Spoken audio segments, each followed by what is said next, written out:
Hello all! ಇವತ್ತು ನಾವು ಕನ್ನಡ ಚಲನಚಿತ್ರರಂಗದ ಸುವರ್ಣಯುಗದ ಬಗ್ಗೆ ಮಾತನಾಡೋಣ. ಕನ್ನಡ ಚಿತ್ರರಂಗವನ್ನು ಸುವರ್ಣಯುಗ ಎಂದು ಕರೆಯುವ ಕಾಲ 1950 ರಿಂದ 1990 ತನಕ.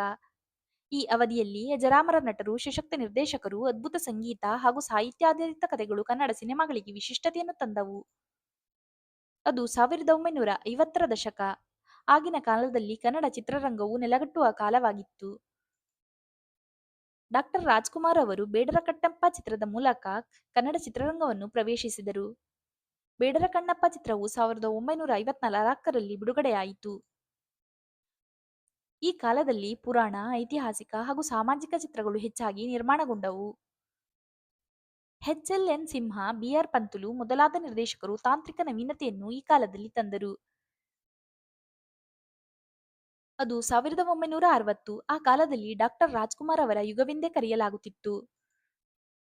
ಡಾಕ್ಟರ್ ರಾಜ್‌ಕುಮಾರ್ ಅವರು ಅಪ್ರತಿಮ ತಾರೆಯಾಗಿ ಬೆಳಗಿದ ಕಾಲವದು.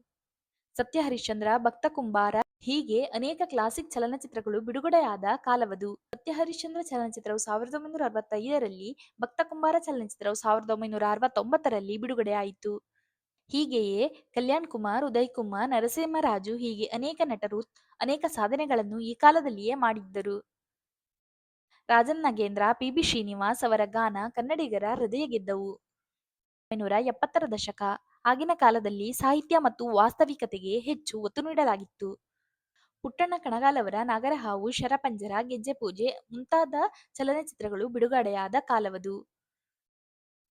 ವಿಷ್ಣುವರ್ಧನ್, ಅಂಬರೀಶ್, ಶಂಕರನಾಗ್ ಹೊಸ ತಲೆಮಾರಿನ ತಾರೆಯರ ಆಗಮನವಾಗಿದೆ ಈ ಕಾಲದಲ್ಲಿ.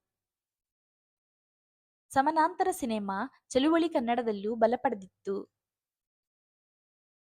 1980ರ ದಶಕ. ಈ ಕಾಲದಲ್ಲಿ ತಾರೆಯರ ಯುಗ ಎಂದೇ ಕರೆಯುತ್ತಾರೆ. ರಾಜ್‌ಕುಮಾರ್, ವಿಷ್ಣುವರ್ಧನ್, ಅಂಬರೀಶ್ ಈ ತ್ರಿವೇಣಿ ರತ್ನಗಳು ನಮ್ಮ ಕನ್ನಡ ಚಲನಚಿತ್ರರಂಗದಲ್ಲಿ ಹುಟ್ಟಿದ ಸಮಯವದು.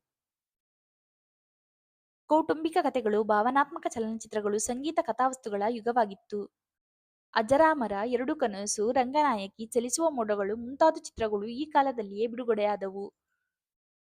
ಹಂಸಲೇಖ ಮತ್ತು ಇಳೆಯರಾಜ ಅವರ ಹಾಡುಗಳು ಸದ್ದು ಮಾಡಿದವು. ಅದು 1990ರ ದಶಕ, ಆಧುನಿಕತೆಯ ಬದಲಾವಣೆಯ ದಶಕ. ವಿ. ರವಿಚಂದ್ರನ್ ಅವರ ಪ್ರೇಮಲೋಕ 1987ರಲ್ಲಿ ಬಿಡುಗಡೆಯಾಯಿತು.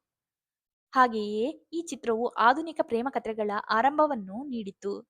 ಶಿವರಾಜ್ ಕುಮಾರ್, ರಮೇಶ್ ಅರವಿಂದ್, ಉಪೇಂದ್ರ ಹೊಸ ಪೀಳಿಗೆಯ ನಾಯಕ ನಟರು ಈ ಕಾಲದಲ್ಲಿಯೇ ಬಂದರು. ಓಂ, ಶ ಹೀಗೆ ವಿಭಿನ್ನ ಪ್ರಕಾರದ ಚಿತ್ರಗಳು ಈ ಸಮಯದಲ್ಲಿ ಬಿಡುಗಡೆಯಾದವು. ಕರ್ನಾಟಕದ ಸಿನೆಮಾಗಳು ರಾಷ್ಟ್ರೀಯ ಮಟ್ಟದಲ್ಲಿ ಮೆಚ್ಚುಗೆ ಪಡೆದಂತಹ ಕಾಲವಿದು.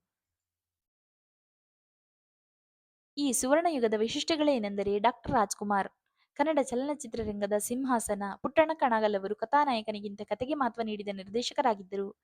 ಶಂಕರ್ನಾಗ್ ಅವರು ಕ್ರಾಂತಿಕಾರಿ ನಟ ನಿರ್ದೇಶಕ. ಮಾಲ್ಗುಡಿ ಡೇಸ್ ಖ್ಯಾತಿಯನ್ನು ಪಡೆದರು. ಹಂಸಲೇಖ, ರಾಜನ್ ನಾಗೇಂದ್ರ ಅಜರಾಮರ ಸಂಗೀತವನ್ನು ನೀಡಿದರು. ಹಾಗೆಯೇ ನಮ್ಮ ಕನ್ನಡ ಚಲನಚಿತ್ರರಂಗವು ಅನೇಕ ರಾಷ್ಟ್ರೀಯ ಪ್ರಶಸ್ತಿಗಳನ್ನು ಗೆದ್ದಿತು. ಈ ವಿಡಿಯೋ ನಿಮಗೆ ಇಷ್ಟ ಆಗಿದ್ರೆ ಲೈಕ್ ಮಾಡಿ, ಕಮೆಂಟ್ ಮಾಡಿ, ಶೇರ್ ಮಾಡಿ ಹಾಗೆ ಸಬ್ಸ್ಕ್ರೈಬ್ ಮಾಡ್ಕೊಳ್ಳಿ. Thank you all. ಮುಂದಿನ ವಿಡಿಯೋದಲ್ಲಿ ಸಿಗೋಣ.